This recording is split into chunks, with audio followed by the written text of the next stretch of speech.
Hello everyone, I welcome you all once again to my education channel Prabhavi education. अब सबका स्वागत है and this is the last part of central council of ministers 20.4 है ये।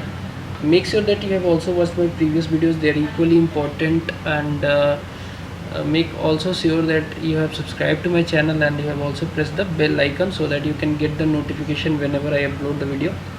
ये सारी चीज़ें आप देख लीजिए एंड बहुत इंपॉर्टेंट है ये क्लासेस अगर आप यूपीएससी या फिर किसी भी स्टेट सिविल सर्विसेज की तैयारी कर रहे हैं। मैंने यहाँ पे बिल्कुल कोई एक भी पॉइंट छोड़ा नहीं है एंड मैंने चाहा है कि इसको जितने शॉर्ट कर सकूँ, इसको पीडीएफ, इसको नोट की तरह यूज़ किया जा सके ताकि आपको रिवीजन मल्टी टाइम हो सके। तो नोट्स में एट द लास्ट जैसे सीरीज़ कंप्लीट हो जाएगी, जल्दी कोशिश कर रहा हूँ कि 10 से 15 दिन में कंप्लीट हो जाए। then you will be provided with the PDF also so that you can get it as a note and you can revise it as you know many times as possible। ठीक है, आगे बढ़ते हैं, point wise पढ़ते हैं हम लोग। So in this session will be learning about the council of ministers versus cabinet. अब कैबिनेट क्या है एंड काउंसिल ऑफ मिनिस्टर क्या है, मैंने कैबिनेट के बारे में थोड़ा सा आपको बताया था, लेकिन इससे पहले काउंसिल ऑफ मिनिस्टर्स के बारे में ज़्यादा बताया था। तो अब जानते हैं कि basically council of ministers he cabinet निकला हुआ है। तो क्या अंतर है जब इसी से निकला है, 15-20 लोगों की बॉडी होती है, इन्हीं सीनियर लोगों से निकलता है, कैबिनेट रैंक के मिनिस्टर्स इसके पार्ट होते हैं। तो क्या अंतर है काउंसिल ऑफ मिनिस्टर्स में एंड कैबिनेट में, तो एक एक करके जानते हैं। तो पहला अंतर, फर्स्ट जो अंतर है, देखिए council of minister wider body है, इसमें 60 से 70 मिनिस्टर्स होते हैं, मतलब सारे मिनिस्टर्स काउंसिल ऑफ मिनिस्टर में होते हैं। लेकिन जो कैबिनेट है वो एक छोटी सी बॉडी है जो कि इसी से निकलती है, काउंसिल ऑफ मिनिस्टर से ही निकलती है, और यहाँ पे लोगों की संख्या 15 से 20 होती है जो कि इम्पॉर्टेंट होते हैं, सीनियर रैंक के होते हैं। देन नेक्स्ट है जो काउंसिल ऑफ मिनिस्टर है, यहाँ पे तीनों तरीके के जो मिनिस्टर्स हैं वो रहते हैं, तीनों टाइप्स के, तीनों कैटेगरी के, जैसे कि कैबिनेट मिनिस्टर्स, जैसे कि स्टेट मिनिस्टर्स, जैसे कि डिप्टी मिनिस्टर। बट अगर बात करें यहाँ पे कैबिनेट मिनिस्टर की, तो यहाँ पे ओनली कैबिनेट की, तो ओनली यहाँ पे कैबिनेट मिनिस्टर्स ही रहते हैं और नहीं रहते बाकी जो दो कैटेगरी है, deputy ministers and state ministers. Next है यहाँ पे जो काउंसिल ऑफ मिनिस्टर है वो एक बॉडी की तरह मीट नहीं करता है, मतलब ये मिनिस्टर्स का काउंसिल तो है लेकिन क्या इनकी मीटिंग होती है, तो ये एक बॉडी की तरह मीट नहीं करते हैं। बट कैबिनेट जो है एक बॉडी की तरह मीट करती है, 15-20 लोगों का ये ग्रुप होता है जो एक बॉडी की तरह मीट करते हैं और लगभग सारे इंपॉर्टेंट डिसीजंस जो है related to the political, emergency, financial, वो यहाँ पे डिस्कस किया जाता है कैबिनेट के अंदर। नेक्स्ट है यहाँ पे council of minister is wasted with all power but in theory, बस लिखित में है कि इनके पास सारी पावर हैं, लेकिन जो एक्चुअल पावर है कैबिनेट के पास है। Cabinet acts for the council for this purpose, की मतलब उनके जो पावर्स हैं वहाँ पे उस पर्पस के लिए कैबिनेट काम करता है। तो एक्चुअल पावर जो है, जो थ्योरी में है काउंसिल ऑफ मिनिस्टर के पास, उसको प्रैक्टिकल में लाने का काम कैबिनेट करता है। नेक्स्ट जो अंतर है वो फंक्शन से रिलेटेड है। तो काउंसिल ऑफ मिनिस्टर जो है फंक्शन करते हैं, functions are determined by cabinet. जो काउंसिल ऑफ मिनिस्टर का फंक्शन है वो डिटरमाइन किया जाता है कैबिनेट के द्वारा। हाउएवर कैबिनेट में क्या होता है कि cabinet takes policy decision and that is basically binding on all ministers. तो देखिए मैक्सिमम सारे पॉलिसी डिसीजन कैबिनेट में ही होते हैं एंड जो भी डिसीजन कैबिनेट ले लेता है वो सबको फॉलो करना पड़ता है, जितने मिनिस्टर्स हैं सबके ऊपर बाइंडिंग है, कोई उसके अगेंस्ट नहीं जा सकता है। नेक्स्ट है council of ministers implements the decision taken by the cabinet and cabinet जो है जो डिसीजन लेता है उसको तो बेसिकली काउंसिल ऑफ मिनिस्टर कर रहा है एंड सुपरवाइज करता है इम्प्लीमेंटेशन पार्ट को कैबिनेट। तो जो डिसीजन कैबिनेट ले रहा है उसको इम्प्लीमेंट करता है काउंसिल ऑफ मिनिस्टर, लेकिन यहाँ पे कैबिनेट क्या करता है, कैबिनेट उस इम्प्लीमेंटेशन पार्ट को सुपरवाइज करता है। नेक्स्ट डिफरेंस देखते हैं। नेक्स्ट डिफरेंस है काउंसिल ऑफ मिनिस्टर एक कॉन्स्टिट्यूशनल बॉडी है अंडर आर्टिकल 74 एंड 75 में इसका ब्रॉड पूरा डिस्क्रिप्शन दिया गया है। हाउएवर जो कैबिनेट है ये शुरू से नहीं था, इसको इंसर्ट किया गया है under article 352 of constitution by the 44th amendment act of 1978। ठीक है, तो ये भी अंतर है।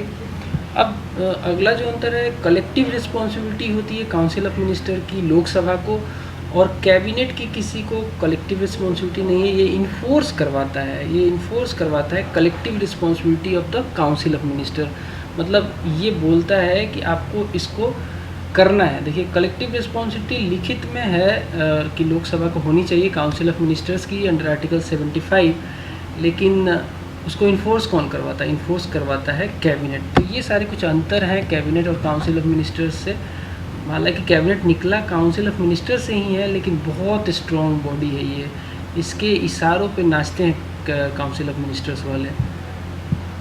नेक्स्ट है यहाँ पे रोल ऑफ कैबिनेट। अब रोल ऑफ कैबिनेट क्या है? बात करें अगर रोल की कैबिनेट की, तो यहाँ पे रोल बड़ा ही क्लियर कट है। ये हाईएस्ट डिसीजन मेकिंग अथॉरिटी है। यहीं से हर जो बड़े से बड़ा डिसीजन है सरकार का, सेंट्रल गवर्नमेंट का, वो यहाँ से निकल के आता है।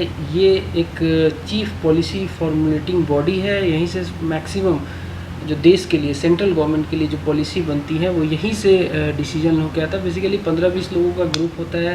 जैसे अभी के डेट में मान लो अमित शाह, निर्मला सीतारमन एंड अपने defence minister Rajnath Singh, so on करके जो इम्पोर्टेंट लीडर्स हैं, इस जेपी नड्डा, डॉक्टर हर्षवर्धन, ये सब इम्पोर्टेंट जो लोग हैं वो कैबिनेट रैंक के मिनिस्टर हैं, और ये लोग पॉलिसी फॉर्मुलेटिंग में काम करते हैं। मेन जो है लोग हैं यही है।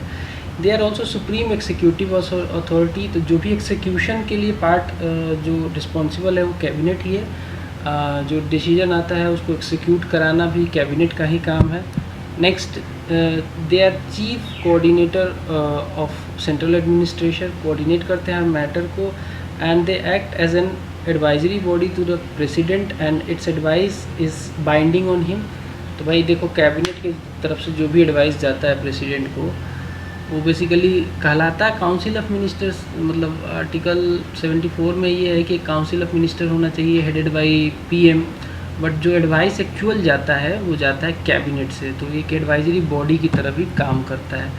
ये एक चीफ क्राइसिस मैनेजर की तरह काम करता है। जब भी किसी तरीके की भी इमरजेंसी आती है, all kind of emergency, like financial, like national emergency, या फिर किसी भी तरह की इमरजेंसी है, तो कैबिनेट एक्टिव हो जाता है और एक क्राइसिस मैनेजर की तरह काम करता है। अभी जैसे कोविड-19, आप रिसेंट एग्जांपल भी देख सकते हो। जब भी आप देखते हो कैबिनेट मिनिस्टर्स की मीटिंग, तो क्या दिखता है आपको? उसको सोशल डिस्टेंसिंग में लोग बैठे रहते हैं, राजनाथ सिंह रहते हैं अपने, बहुत जो इम्पोर्टेंट लीडर्स हैं, जो जैसे पीएम खुद बीच में बैठे रहेंगे, और जो ये 15-20 लोग हैं इनके आसपास बैठे रहते हैं। तो ये चीफ क्राइसिस मैनेजर की तरह काम करते हैं जब भी कोई क्राइसिस आता है। They also deals with all major legislative and financial matters. Then they exercise, the cabinet exercise control over higher appointment also, जैसे कि constitutional authorities वगैरह, या फिर जो सीनियर सेक्रेटरीट एडमिनिस्ट्रेटर्स हैं, जो IAS वगैरह हैं, उनका भी ये कहीं ना कहीं कंट्रोल करते हैं उनके ऊपर। नेक्स्ट है, it deals with all foreign policies and foreign affairs. तो यही एक बॉडी है जो कैबिनेट है, यही डील करता है सारे फॉरेन पॉलिसीज़, सारे फॉरेन अफेयर्स, सब कुछ इनके बारे में डील करते हैं।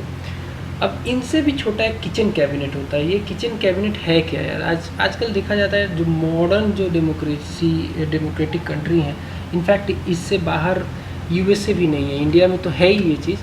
वहाँ पे एक चीज़ देखी गई है कि एक और छोटी बॉडी, किचन बोर्ड कैबिनेट की तरह, बहुत छोटी बॉडी, लगभग 4-5 लोगों का ये ग्रुप होता है।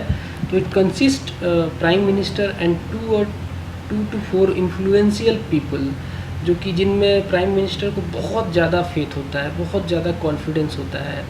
And not only the cabinet ministers but also outsiders such as friends, family members of the prime ministers, ये भी लोग इसका पार्ट बन जाते हैं। और इनफैक्ट ये सेंट्रल पावर बन जाता है। यहाँ पे सारे डिसीजंस यहीं से आते हैं। इनफैक्ट कई बार कैबिनेट रैंक के बड़े बड़े मिनिस्टर्स को साइड में कर देते हैं और यही 4-5 लोग डिसीजन पूरा देश चला रहे होते हैं। This is called kitchen cabinet. Indira Gandhi सरकार एक किचन कैबिनेट का अच्छा एग्जाम्पल था। ठीक है, देन ये कुछ पॉइंट्स थे यहाँ पे किचन कैबिनेट से रिलेटेड। तो ये एक्चुअली किचन कैबिनेट कई मामलों में ठीक भी है, जैसे कि अगर कोई फास्ट डिसीजन लेना है, इसकी वजह से किचन कैबिनेट की वजह से बहुत फास्ट डिसीजन आता है। कैबिनेट में बहुत सारे लोग होते हैं, 15-20 लोग होते हैं, तो डिसीजन मेकिंग थोड़ा सा प्रॉब्लमेटिक हो सकता है। लेकिन किचन कैबिनेट में तो बस यार 4-5 ही लोग होते हैं, और वही लोग होते हैं जो कि प्राइम मिनिस्टर के खासम खास होते हैं। तो यहाँ पे डिसीजन थोड़ा फास्ट हो सकता है। लेकिन अगेन इसके बहुत सारे घाटे हैं, क्योंकि ये कॉन्स्टिट्यूशनली राइट नहीं है, इसमें कोई ऐसा कॉन्स्टिट्यूशन में प्रोविज़न ही नहीं है किचन कैबिनेट का। तो कुछ भी ऐसा बनाना अगेंस्ट द कॉन्स्टिट्यूशन होता है। एंड यार बाहरी लोग, in fact family friends, prime minister के पार्टिसिपेट करने लगते हैं देश के एडमिनिस्ट्रेशन में, जो कि एक कॉन्स्टिट्यूशन के हिसाब से चलनी चाहिए, वो सब पॉसिबल नहीं हो पाता है। एंड ये बहुत ही कैटास्ट्रोफिक है, बहुत ही घातक है। सो इन्हीं शब्दों के साथ ये क्लास यहाँ पे ख़त्म करूँगा मैं। एंड चैप्टर 20 इज़ ओवर, 21 को शुरू कर दूँगा बहुत ही जल्दी। So that's all, bye.